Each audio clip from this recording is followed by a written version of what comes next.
Good morning, students. We will start off with the next topic, that is uses of platinum.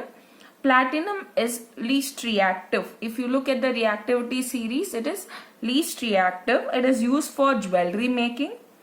That's why it is used in the process of jewelry making. If it was reactive, then it wouldn't have been used. It is also used in the dental filling. Dental decay causes a hole in the tooth, so that hole has to be filled. So platinum is used, as well as in photography platinum is used. It is also used as a catalyst. Now what do I mean by a catalyst?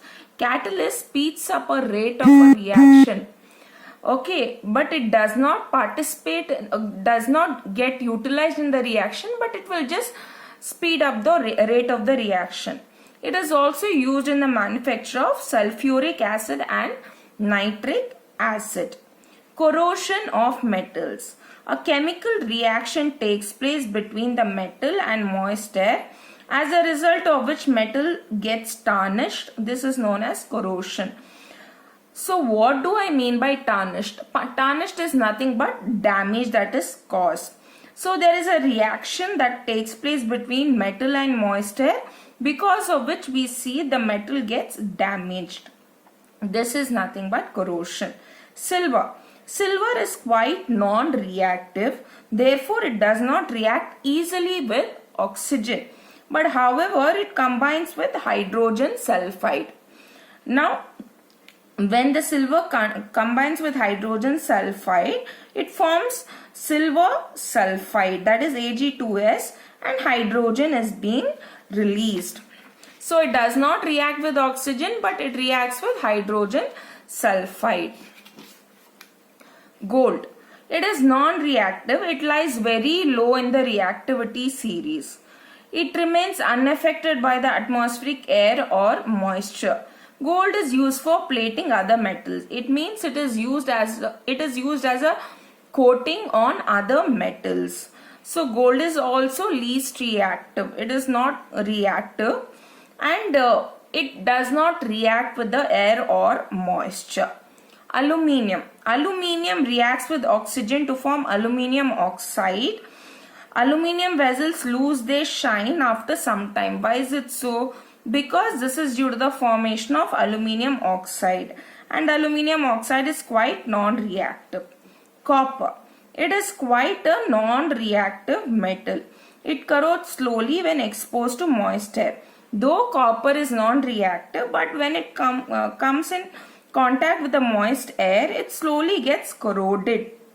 Copper, when it comes in contact with water, carbon dioxide, oxygen, it forms copper hydroxide and copper carbonate. A greenish layer is formed on copper when it comes in contact with the moist air because of the formation of copper carbonate.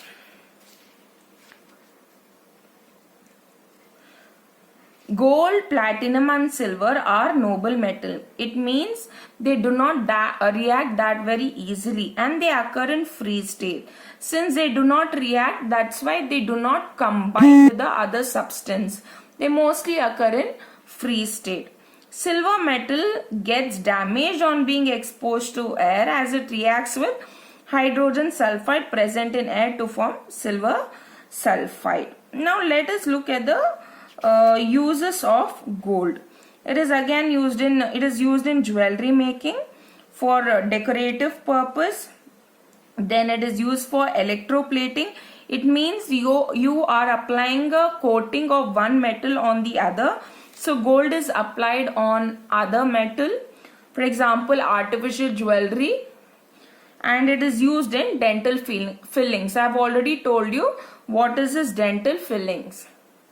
Uses of silver. It is used for the jewelry purpose, for decorative items. Then again electroplating, one metal is coated on the other. It is used in the artificial jewelry. Photography and dental fillings.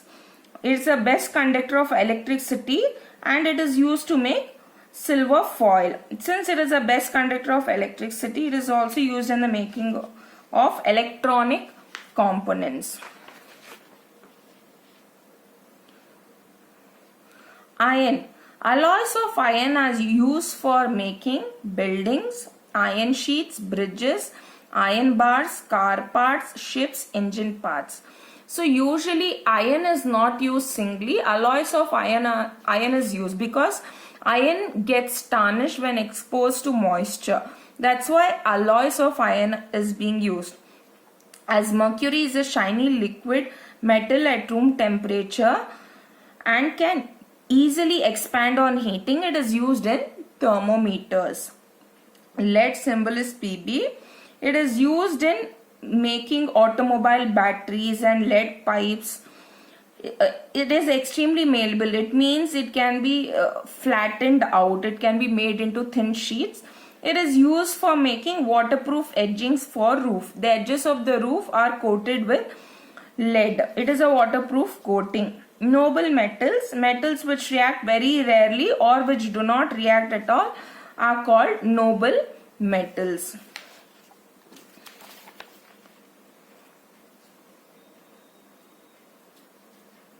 Iron.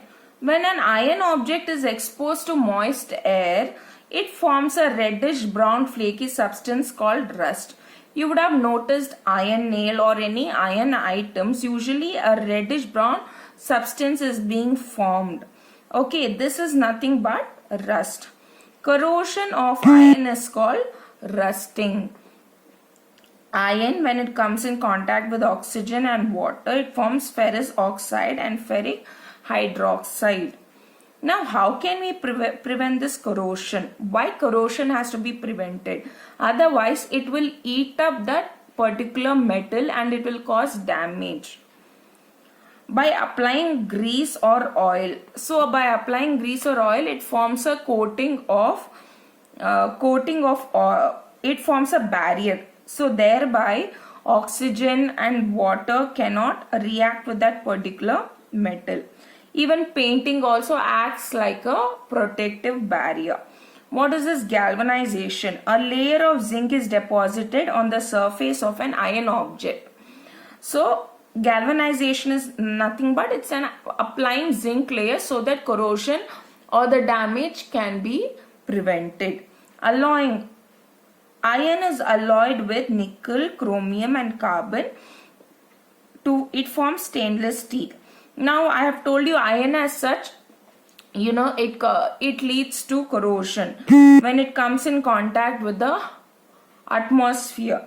So iron is usually alloyed with nickel, chromium and carbon. This is known as stainless steel. This does not undergo rusting. Electroplating. Now chromium metal is deposited on steel and it is used for making vehicles. I told you again, electroplating by using electric current, one metal is deposited on the other. So chromium metal is deposited on steel so that corrosion can be prevented or tarnishing can be prevented, and it is used for making vehicles.